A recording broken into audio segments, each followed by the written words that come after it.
Hello बच्चों, कैसे हैं आप लोग। आशा करती हूँ कि आप सुरक्षित होंगे। आज हम जीवद्रव्य कुंचन के बारे में पढ़ेंगे कि जीवद्रव्य कुंचन या रसा कुंचन क्या होता है, या इसे इंग्लिश में कहते हैं प्लाज्मोलिसिस।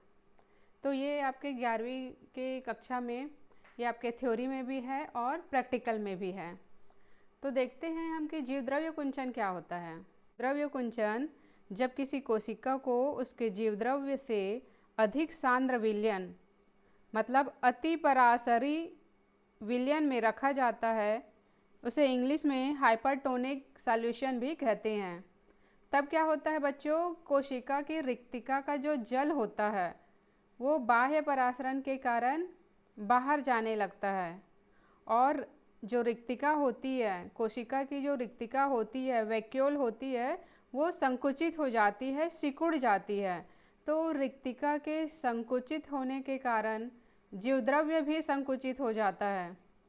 तो इस क्रिया को क्या कहते हैं हम, जीवद्रव्य कुंचन या रसा कुंचन या प्लाज्मोलिसिस कहते हैं। और यदि इस जीवद्रव्य कुंचित कोशिका को फिर से आसुत जल में रख दिया जाए या डिस्टिल्ड वाटर में रख दिया जाए तो यह अपनी पहले जैसी स्थिति में आ जाती है। तो जीवद्रव्य कुंचन क्या है कि किसी अति परासरी विलयन में रखने पर कोशिका के जीवद्रव्य के संकुचन होने को जीवद्रव्य कुंचन या प्लाज्मोलिसिस कहते हैं। और जब इसे अल्प परासरणी विलयन में रखा जाता है, जिसे हाइपोटोनिक सॉल्यूशन कहते हैं, तब क्या होता है, ये अपनी पूर्व स्थिति में आ जाती है। तो बच्चों, जीवद्रव्य कुंचन क्या है कि जब किसी कोशिका को अति परासरणी विलयन में रखा जाता है, हाइपरटोनिक सॉल्यूशन में रखा जाता है।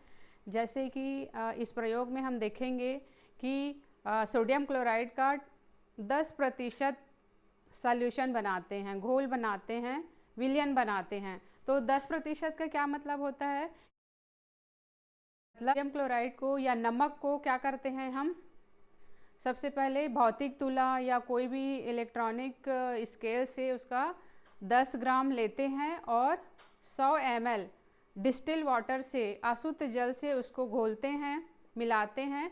तब सोडियम क्लोराइड का कितना प्रतिशत विलयन तैयार होता है, 10% विलयन तैयार होता है। जैसे कि आप स्क्रीन पे देख पा रहे हैं कि कैसे 10 ग्राम सोडियम क्लोराइड को वेट किया जा रहा है और उसमें 100 मिलीलीटर आसुत जल में सोडियम क्लोराइड को डाल करके विलयन बनाया जाता है। तो ऐसे विलयन को क्या कहते हैं हम, अति परासरणी विलयन कहते हैं, हाइपरटोनिक सॉल्यूशन कहते हैं। तो बच्चों, जीवद्रव्य कुंचन को समझने के लिए आओ हम एक प्रयोग करते हैं। तो प्रयोग के लिए कौन सी सामग्री की आवश्यकता होती है, तो जैसे कि आप स्क्रीन पे देख पा रहे हैं कि ट्रेडेस्केंसिया या रियो की पत्ती को लेते हैं। और कौन कौन सी सामग्री की आवश्यकता पड़ती है, जैसे कि देख रहे हैं, ट्रेडेस्केंसिया या रियो की पत्ती, चिमटी, कांच की स्लाइड, कवर स्लिप, बीकर, सूक्ष्मदर्शी, ब्लॉटिंग पेपर, ड्रॉपर, जल, सोडियम क्लोराइड का 10% विलयन इत्यादि की हमें आवश्यकता होती है। तो बच्चों, जीवद्रव्य कुंचन का एक्सपेरिमेंट करने के लिए हमें कौन सी सामग्री की आवश्यकता होती है, तो वो है ट्रेडेस्केंसिया या रियो की पत्ती, ब्लेड, चिमटी, cover slip, slide, petri dish और जल, सोडियम क्लोराइड का 10% विलयन, सूक्ष्मदर्शी इत्यादि सामग्री की हमें आवश्यकता होती है। तो हम क्या करते हैं कि ट्रेडेस्केंसिया या रियो की जो पत्ती जो होती है, वो क्या होता है कि जो अपर लेयर है, ऊपरी सतह है, वो ग्रीन कलर की होती है, हरे कलर की होती है।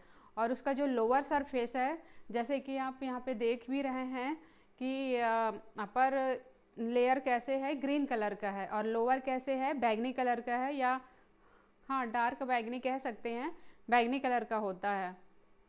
तो हम उसके जो लोअर सरफेस है जो कि बैगनी कलर का दिखाई दे रहा है, उसको क्या करते हैं, उसकी मेम्ब्रेन को हम निकालते हैं।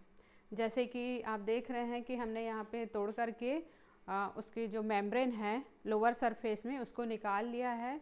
और क्या करते हैं, इसे स्लाइड में रख करके हम एक बूंद जल डालते हैं उसमें और कवर स्लिप लगा करके माइक्रोस्कोप में ऑब्जर्वेशन करते हैं। तो ऑब्जर्वेशन में हमें क्या दिखाई दे रहा है, देखेंगे पिंक कलर की जो जीव द्रव्य है वो दिखाई दे रहा है और एकदम टर्जिड अवस्था में है, स्फीत अवस्था में है।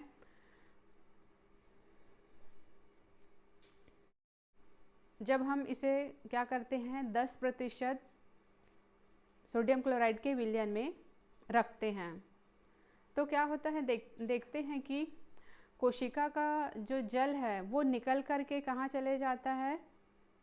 जो पेट्री डिश में हमने 10% सोडियम क्लोराइड का विलयन रखा हुआ था वहाँ पे चले जाता है। कोशिका का जो H2O है, जल है, निकल करके, क्योंकि यहाँ पे क्या हो रही है, बाह्य परासरण की क्रिया हो रही है। क्योंकि पेट्री डिश में क्या रखा है, 10% सोडियम क्लोराइड का नमक का विलयन रखा हुआ है। तो जैसे कि परासरण में क्या होता है कि कोशिका से जल जो है स्वयं की अधिक सांद्रता से कम सांद्रता की ओर विसरित होता है, डिफ्यूज़न होता है।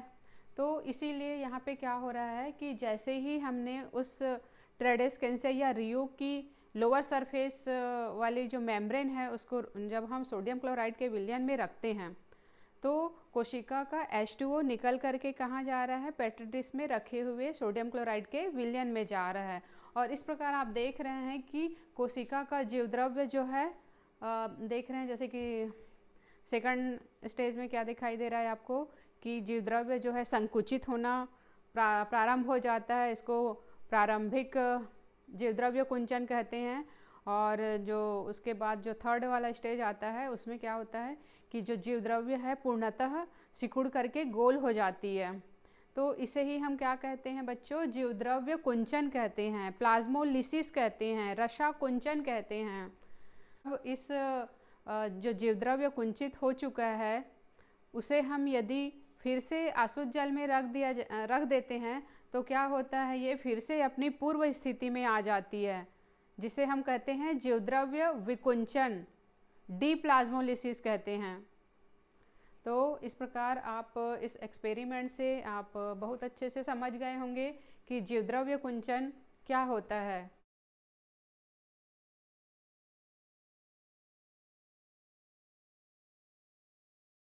कोशिका देख रहे हैं तो बाहर में कौन सी होती है, कोशिका भित्ति कहते हैं उसको, सेल वाल कहते हैं। और सेल वाल के अंदर सेल मेम्ब्रेन होती है और सेल मेम्ब्रेन अर्धपारगम्य झिल्ली की तरह कार्य करता है।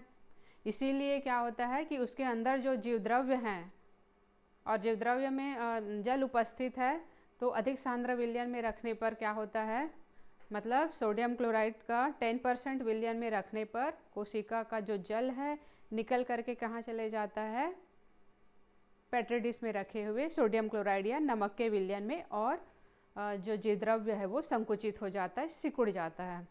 और जब इसे पुनः आसुत जल में डिस्टिल्ड वाटर में रखते हैं तो पहले वाली स्थिति में आ जाती है, टर्जिड हो जाती है, स्फीत हो जाती है। और इस प्रकार जो जीवद्रव्य का सिकुड़ना क्या कहलाता है, जीवद्रव्य कुंचन। और फिर से आसुत जल या अल्प परासरणी विलयन में रख देते हैं तो वो पूर्ववत स्थिति में आ जाती है जैसे कि पहले थी। एक्सपेरिमेंट का इस प्रयोग का ऑब्जर्वेशन के बाद परिणाम क्या निकला, तो परिणाम में हम देखते हैं कि बाह्य परासरण के कारण कोशिका का जो जल है निकल करके पेट्री डिश में जा रहा है और कोशिका का जीवद्रव्य क्या हो रहा है, संकुचित हो रहा है।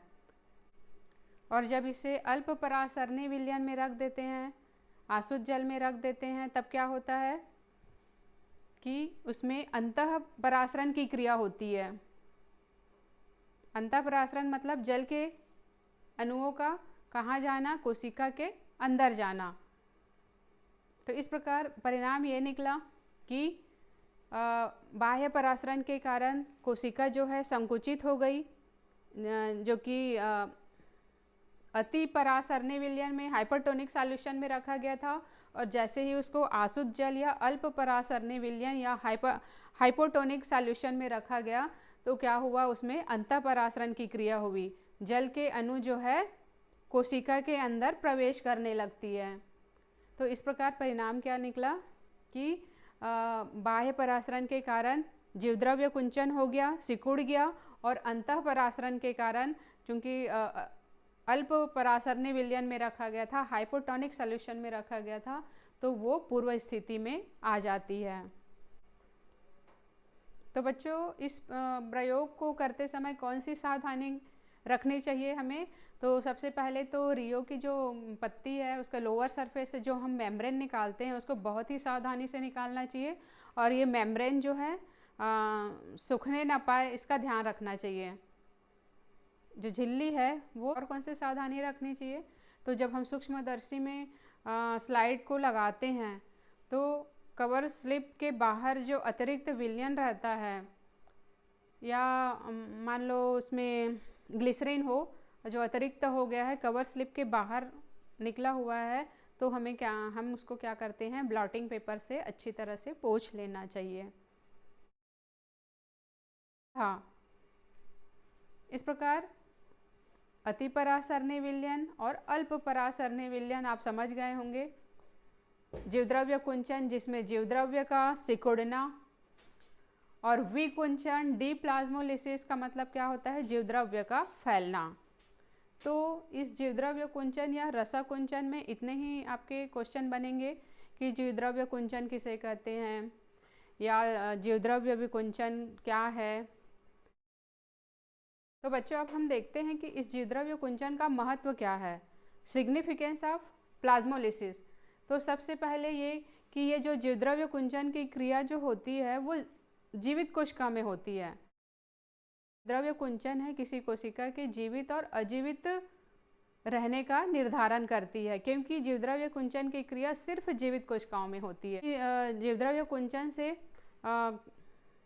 कोशिका झिल्ली की अर्धपारगम्यता होने को वो प्रमाणित करता है। जीवद्रव्य कुंचन द्वारा किसी भी जीवित कोशिका के परासरणी दाब ऑस्मोसिस प्रेशर का मापन किया जा सकता है। और क्या महत्व हो सकता है जीवद्रव्य कुंचन का?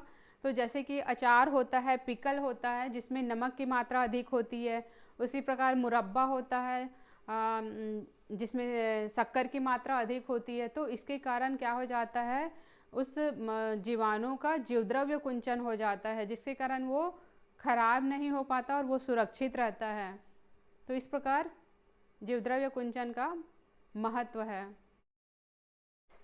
तो बच्चों, आप जीवद्रव्य कुंचन को अच्छी तरह से समझ गए होंगे कि जीवद्रव्य कुंचन क्या है, प्लाज्मोलिसिस क्या है और जीवद्रव्य विकुंचन क्या है। बनते हैं आपके कि जीवद्रव्य कुंचन या प्लाज्मोलिसिस का क्या महत्व है। तो महत्व अभी आपने देख लिया कि सिर्फ जीवित कोशिकाओं में होती है जीवद्रव्य कुंचन, मतलब सजीवता का निर्धारण करने में सहायक है। दूसरा क्या है कि जीवद्रव्य कुंचन प्लाज्मा झिल्ली के अर्धपारगम्यता होने का निर्धारण करता है, क्योंकि अर्धपारगम्य झिल्ली से ही क्या होता है, आपका जीवद्रव्य कुंचन होता है। मतलब अंतःप्रसरण बाह्य प्रसरण की क्रिया प्लाज्मा झिल्ली के कारण होती है। तीसरा ये है कि ऑस्मोसिस प्रेशर या परासरणी दाब का निर्धारण करने में सहायक है। और अचार और मुरब्बा जो है खराब नहीं होता, उसका कारण क्या है, जीवद्रव्य कुंचन के कारण जो जीवाणु होते हैं उसका जीवद्रव्य कुंचन हो जाता है और वो सड़ने से बच जाता है, अचार जो है या मुरब्बा जो है। इस प्रकार यहाँ पे अल्प परासरणी विलयन या जिसको क्या कहते हैं हाइपोटोनिक सॉल्यूशन, या अति परासरणी विलयन जिसको क्या कहते हैं हाइपरटोनिक सॉल्यूशन के बारे में आपने यहाँ पे देखा। और जीवद्रव्य कुंचन किसे कहते हैं, जीवद्रव्य विकुंचन किसे कहते हैं। तो बच्चों, मुझे पूरा विश्वास है कि जीवद्रव्य कुंचन को आप अच्छी तरह से समझ गए होंगे। अब नेक्स्ट वीडियो में अगले टॉपिक की चर्चा करेंगे। तब तक के लिए आप अपने घरों में नियमित अध्ययन करें, स्वस्थ रहें, सुरक्षित रहें। Thanks for watching.